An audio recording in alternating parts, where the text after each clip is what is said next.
요한복음 4장 27절부터 42절의 말씀을 살펴보도록 하겠습니다. 예수께서는 유대 지역에서 갈릴리 지역으로 이동하실 때 사마리아 지역으로 이동을 하셨습니다.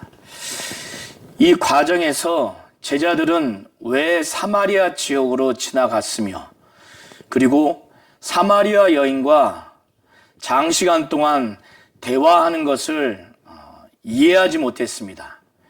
그리고 사마리아 여인과 대화하는 그 과정에서 야곱의 우물물을 가지고 사마리아 여인과 대화를 했고, 그리고 두 번째, 사마리아 여인의 개인 가정사 가운데 남편과 관련된 대화를 하셨습니다. 그리고 사마리아 여인이 예수께 자신들의 조상과 유대인들이 예배 장소와 관련된 것을 여쭈었죠. 그래서 예배와 관련된 대화를 나누었습니다.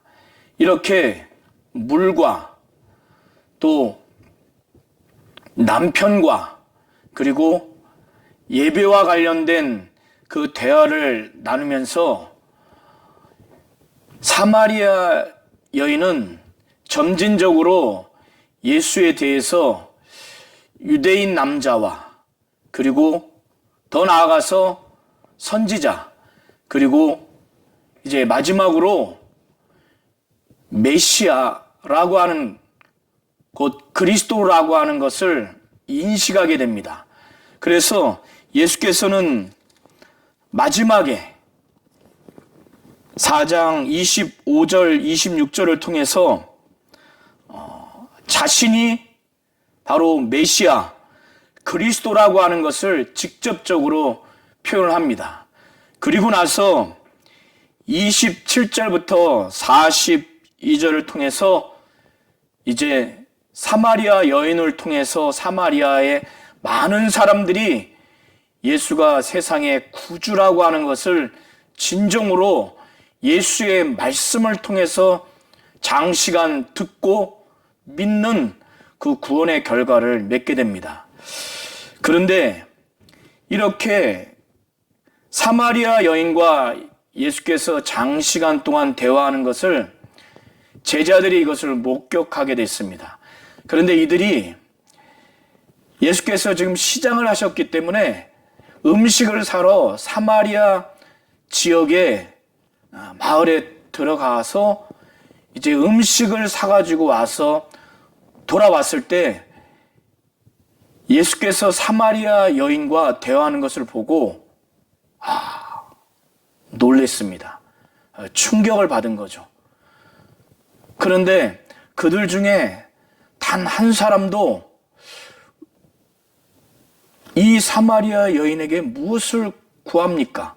그리고 어찌하여 그와 말씀하십니까? 이렇게 묻는 자가 한 사람도 없었어요.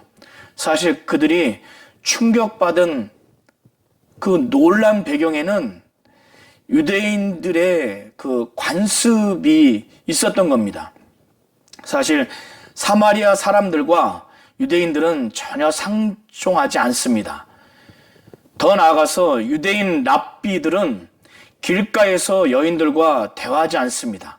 자기의 아내라 할지라도 대화하지 않습니다. 그런데 더 나아가서 사마리아 여인이고 또 그것도 다른 사람들이 함께하지 않는 단 둘이서 이렇게 대화를 장시간 동안 한 것을 제자들이 봤을 때는 매우 충격적이고 놀란 사건입니다. 유대인들의 관습에 의하면 그렇습니다.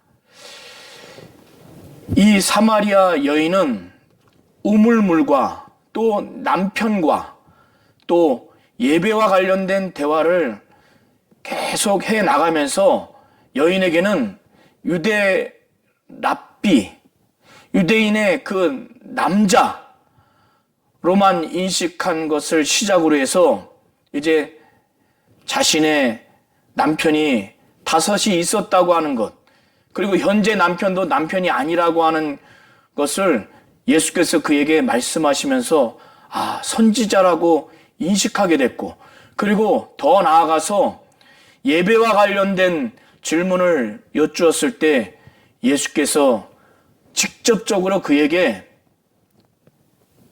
자신이 메시아 그리스도라고 하는 이 말씀까지 하시고 난 다음에 그 여인은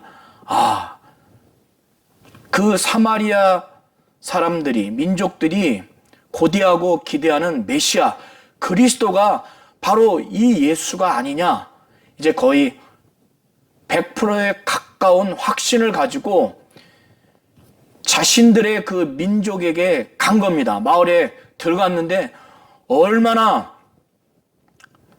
그리스도라고 확신을 했는지, 그 기쁨과 그 확신이 매우 컸기 때문에 그 물동이마저도 아주 버리면서까지 빨리 마을에 들어간 겁니다. 자기의 모든 것을, 자기의 삶의 모든 것을 그가 확실히 알고 자기에게 말했기 때문에 그 예수가 메시아라고 하는 확신, 그 기쁨이 가득해서 물동이를 내버려 두고 빨리 가서 자기의 그 동족들에게, 마을 사람들에게 그걸 전하기 위해서, 그래서 그거를 전합니다. 자기가 행한 모든 것을 자기에게 말한 이 사람을 와서 봐라. 메시아인 것 같다. 메시아 아니냐? 그래서 그 마을 사람들에게 전했더니 그 마을 사람들이 많이 나옵니다. 그리고 그 여인의 말을 듣고 믿어요. 그런데 그들이 더 믿음을 갖기 위해서, 진정으로 메시아 그리스도라고 하는 그 믿음을 갖기 위해서 자기들에게 이틀을 더 유해달라고, 그래서 이틀 동안, 장시간 동안 예수께서 말씀을 증거합니다. 그 증거한 결과로 인해서 이 사마리아 사람들이 처음에는 이 사마리아 여인의 말을 듣고 자신이 행한 모든 것들을 예수가 말씀을 하였기에 그리스도가 아니냐, 이 말을 듣고 믿었는데 이 이틀 동안 예수의 말씀을 다 자세히 듣고 보니 그 말씀으로 인해서 세상에 참 구주라고 하는 것을, 진정으로 예수에 대한 그 구주에 대한 믿음, 그 믿음을 얻게 됐습니다. 그걸 나중에 이 많은 사마리아 사람들이 여인들에게 말합니다. 처음에는 자신들이 이 여인들의 말을 들었지만은 자신들이 예수의 말씀을 들어보니 진정으로 이가 세상의 구주라고 믿게 됐다라고 하는 것을 그 여인들에게 고백합니다. 그래서 42절에 그 여자에게 말하되 이제 우리가 믿는 것은 내 말로 인함이 아니니 이는 우리가 친히 듣고 그가 참으로 세상의 구주신 줄 알미라 하였더라. 이렇게 고백을 합니다. 그런데 제자들이 유대인의 관습의 그 배경을 갖고 사마리아 여인과 예수께서 말씀하는 것을 아주 충격적으로 이상하게 여겼습니다. 이상하게 여겼다는 것은 놀랬다는 거예요. 그러니 예수가 왜 사마리아 지역에 갔는지, 그 경로를 통해서 갈릴리로 가려고 하는 것도 이해를 못했고, 그리고 사마리아 여인과 장시간 대화를 한 이 상황을 제자들은 이해를 못한 겁니다. 그렇기 때문에 예수께서는 이 제자들에게 자신이 왜 사마리아 지역을 거쳐서 갈릴리로 가야 했는지, 또 사마리아 여인과 이렇게 장시간 동안 대화를 통해서 무슨 목적과 무슨 동기로 어떠한 결과를 맺기 위해서 이렇게 했는지에 대해서 제자들에게 이걸 설명할 필요가 있었던 겁니다. 여인이 물동이를 버려두고 사마리아 지역으로 가 다음에 그리고 그로 인해서 많은 사마리아 사람들이 예수께로 오려고 하는 그 상황 가운데 제자들이 사람이 없으니까 너무 배고프시니까 자기들이 사갖고 온 음식을 가지고 예수께 청합니다. 이걸 드시도록. 라삐어, 이걸 드십시오. 그러니까 간청을 합니다. 그런데 이렇게 제자들에게 깨달음을 주시기 위해서 사마리아 지역을 거쳐서 갈릴리에 예수가 왜 가려고 하셨는지, 장시간 동안 사마리아 여인과 대화를 통해서 무엇을 목적하려고 했는지, 어떠한 결과를 맺으려고 했는지에 대해서 제자들에게 설명할 필요가 있었던 겁니다. 지금 말은 못했지만은 왜 사마리아 여인과 말씀하십니까? 또 무엇을 구하십니까? 이런 의구심이 있지만 단 한 사람도 그거를 여쭙지 못했죠. 그러나 예수는 그들의 그 심정을 다 아시지 않겠습니까? 그래서 이 제자들에게 육신적인 그 배고픔을 해소하기 위해서 음식을 드시라고 청했을 때 그들에게 예수께서 말씀하시기를, 내게는 너희가 알지 못하는 양식이 있다. 이렇게 말씀을 하십니다. 이제 가르쳐 주시기 위해서 이들이 전혀 이해할 수 없는 말씀을 하는 거죠. 그러니까 제자들이 이해를 못하죠. 우리 외에 누군가가 음식을 갖다 주었는가? 음식을 갖다 주었을까? 그래서 서로 의구심을 가져요. 그러면서 예수께서 말씀을 하시기를 34절에 말씀합니다. 예수께서 이르시되 나의 양식은 나를 보내신 이의 뜻을 행하며 그의 일을 온전히 이루는 이것이니라. 이 말씀을 제자들이 들었을 때 이해를 못하죠. 자기들이 생각하는 그 양식은 지금 사가지고 온 이 양식인데, 예수께서 말씀하시는 그 양식은 제자들, 너희가 알지 못하는 양식이 내게 있다. 그리고 그 양식은 나를 보내신 이의 뜻을 행하며 그의 일을 온전히 이루는 이것이다. 사람의 육신의 양식은 사람이 존재하는 데 원천입니다. 힘입니다. 그리고 살아가는 데 있어서 원천이요, 살아가는 데 있어서 양식은 큰 힘이 됩니다. 예수는 이 땅에 성육신 하셔서 존재하고, 그리고 성육신 하신 후에 공생의 삶을 살아가는 데 있어서의 원천과 힘이 바로 영적인 양식인데, 그것이 어떤 것이냐? 하나님 아버지의 뜻을 행하고 하나님의 일을 온전히 이루는, 바로 그것이 자신을 존재하게 하고 자신의 공생의 삶을 살아가게 하는 원천이요 또 힘이라는 것을 지금 상징적으로, 비유적으로 말씀하시는 겁니다. 그래서 하나님 아버지의 뜻을 행하고 또 하나님의 일을 온전히 이루는 것이 바로 양식인데, 그것이 바로 이것이라는 거예요. 바로 그 이것이 무엇이냐? 그것이 35절의 추수 비유를 통해서 이것을 지금 설명하는 겁니다. 제자들이 알고 있는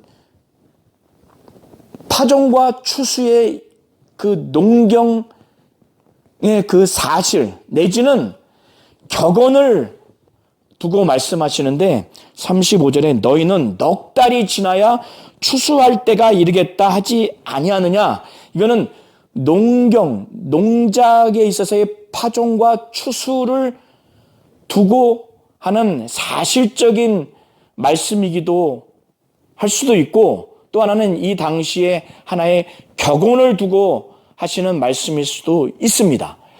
어쨌든 예수께서는 제자들이 격언이든 농경적인 사실이든 그들이 생각하는 것은 넉 달이 지나야 파종한 이후에 추수하는 것으로 너희들이 생각하고 있는데, 그러나 나는 너희에게 이르노니 너희 눈을 들어 밭을 보라, 휘어져 추수하게 되었도다, 이렇게 말씀하는 겁니다. 이거는 지금 물리적인 그 파종과 추수를 하는 그 사실을 두고 말하는 것이 아니라, 지금 사마리아 여인을 통해서 사마리아 사람들이 지금 예수로부터 몰려오는 이 상황을 두고 영적으로 눈을 들어서 영적으로 그거를 바라보도록, 그래서 영적인 지금 추수한 지금 상황, 그 때에 대해서 지금 보도록 그렇게 말하는 겁니다. 왜? 지금 사마리아 여인들이 막 예수로부터 지금 몰려오고 있으니까. 그래서 나는 너에게 이르노니 너희 눈을 들어 밭을 보라. 사마리아 사람들이 지금 몰려오는 그 상황을 두고 말하는 겁니다. 휘어져 추수하게 되었다는 거예요.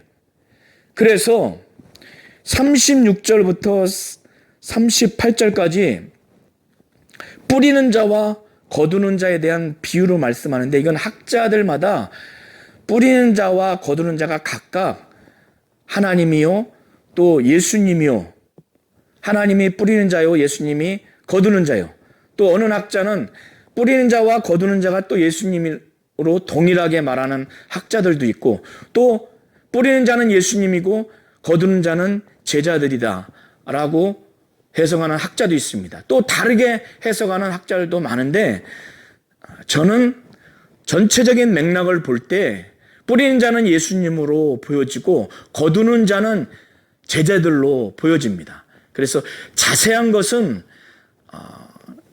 오늘 보시는 유튜브의 그 채널 페이지에 보면 블로그 주소가 기록되어 있습니다. 그걸 클릭하면 자세하게 다양한 학자들이 어떻게 해석하고 있는가 35절부터 38절까지 다양한 학자들이 다양하게 해석한 것을 기록해서 제가 게재를 해놨습니다. 그래서 자세한 내용은 참고를 해주시되 저는 그렇게 해석을 하고자 합니다.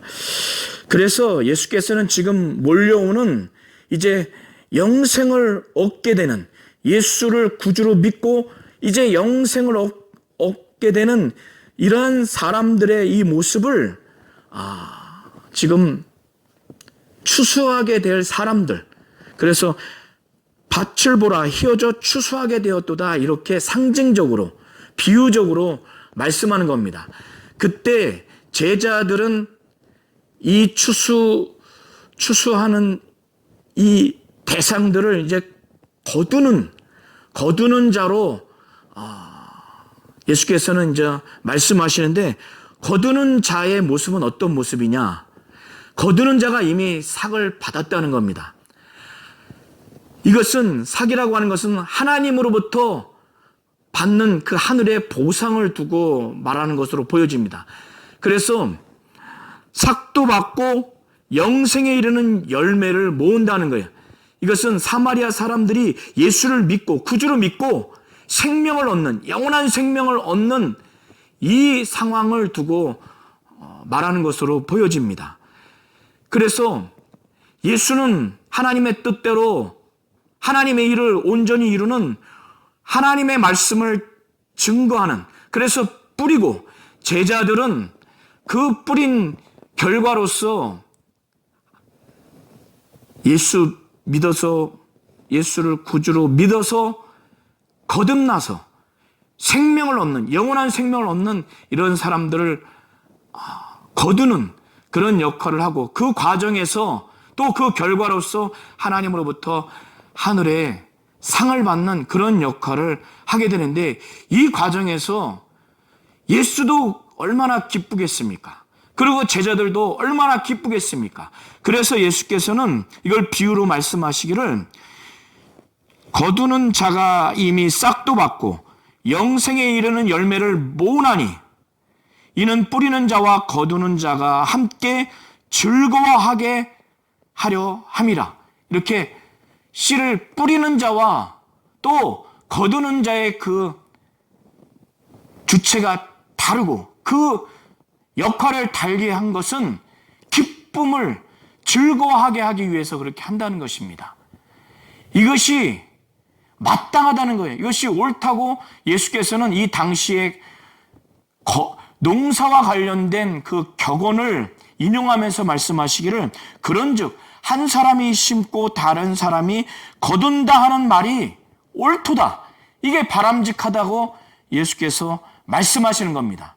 그래서 예수께서는 자신이 지금 하나님의 뜻을 행하고 하나님의 일을 온전히 이루는 이것이 바로 사마리아 여인을 통해서 사마리아 사람들에게 자신이 메시아요 그리스도요 구세주라고 하는 이것을 믿고 영원한 생명을 얻는 영적인 추수, 이것을 지금 제자들에게 비유를 통해서 지금 말씀하고 있고, 자신이 그런 사역을 하기 위해서 사마리아 지역을 거쳐서 갈릴리 지역에 가는 것이고, 사마리아 여인과 장시간 동안 그 대화를 한 것이 바로 이런 목적, 이런 결과를 맺기 위해서 한 것이며, 이 제자들은 이렇게 예수의 사역에 동참하는 자로, 거두는 자로서 지금 동참하는 자임을 말씀을 하고 있는 겁니다. 이 추수 비유를 통해서. 그래서 이 비유를 통해서 이들에게 설명하면서 이제 사실적으로 이제 이걸 이들에게 실상을 이들에게 말하는 겁니다. 너희들이 지금 어떠한 자인지, 하나님의 뜻을 행하고 하나님의 일을 온전히 이루는 예수 자신의 사역, 이것이 바로 하나님이 자신에게 주는 영적인 양식인데, 지금 여기에 참여하는 이 제자들의 실상이 어떤 것인가 예수께서 말씀을 하시는데, 그것이 38절입니다. 내가 너희로 노력하지 아니한 것을 거두러 보내었느니. 지금까지 이 제자들의 사명으로서의 삶, 제자로서의 삶이 노력하지 아니한 것을 거두러 보낸 것이라는 것입니다. 좀 더 말씀하시기를 다른 사람들은 노력하였고, 역대 구약의 선지자들, 이제 선지자의 마지막인 침례 요한은 많은 노력을 했죠. 예수의 오실 길, 예수의 이 복음을 증거하며 영생을 얻게 하는 이 사역, 또 예수의 등장을 위해서 그들은 많은 노력을 했지만 제자들은 이 노력은 하지 않았죠. 그러나 그 노력에 참여하는 자로서 예수는 제자들을 보냈다는 겁니다. 그리고 그들은 그 노력에 참여한 자라는 것을 예수께서 38절에 말씀하는 겁니다.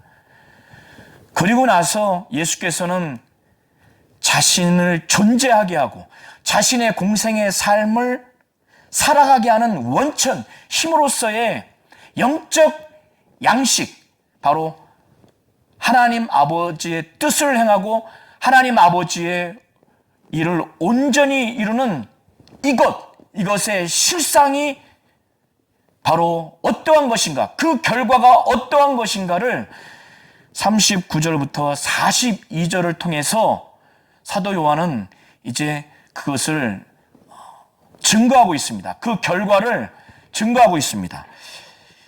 여자의 말이 내가 행한 모든 것을 그가 내게 말하였다 증언함으로 그 동네 중에 많은 사마리아인이 예수를 믿었습니다. 이 사마리아 사람들이 처음에는 그렇게 믿었지만은 예수께 더 확실하게 그리스도 메시아라고 하는 것을 믿기 위해서 예수께 이틀을 유하도록, 그래서 이틀 동안 장시간 동안 사마리아 많은 사람들에게 말씀을 증거했어요. 그들이 예수의 말씀을 직접 들어보니 이제 정말 이 예수가 세상의 구주라고 하는 것을 확실히 알고 믿게 됐어요. 그래서 이들이 사마리아 여인에게 말하기를, 그 여자에게 말하되 이제 우리가 믿는 것은 내 말로 인함이 아니니 이는 우리가 친히 듣고 그가 참으로 세상의 구주인 줄 알미라. 이렇게 예수가 영적 양식이라고 말한, 그래서 제자들에게 이것을 깨닫게 한 바로 그것, 하나님 아버지의 뜻과 하나님 아버지의 일이 어떠한 것이고 예수가 하나님 아버지의 뜻을 행하고 하나님 아버지의 일을 온전히 이루는 그 실체, 그 실상, 바로 이것이 무엇인가, 그 결과에 대해서 39절부터 42절이 이거를 증거하고 있습니다. 그래서 우리 성도님들이 오늘 요한복음 4장 27절부터 42절의 내용을 다시 한번 잘 보시면서 예수가 하나님 아버지의 뜻과 하나님 아버지의 일이 무엇인가, 이 말씀의 범위 안에서 그 전후를 통해서 무엇인가를 어떻게 나타내 주시고 무엇인가를 나타내 주신 것을 확실히 아시고 그 뜻을 행하고 그 일을 온전히 이루는 것이 어떤 것인가를 우리 성도님들이 잘 아시고 이것을 제자들에게 정말 설명해 주시는 이 내용, 이 장면들을 잘 보시면 좋겠습니다.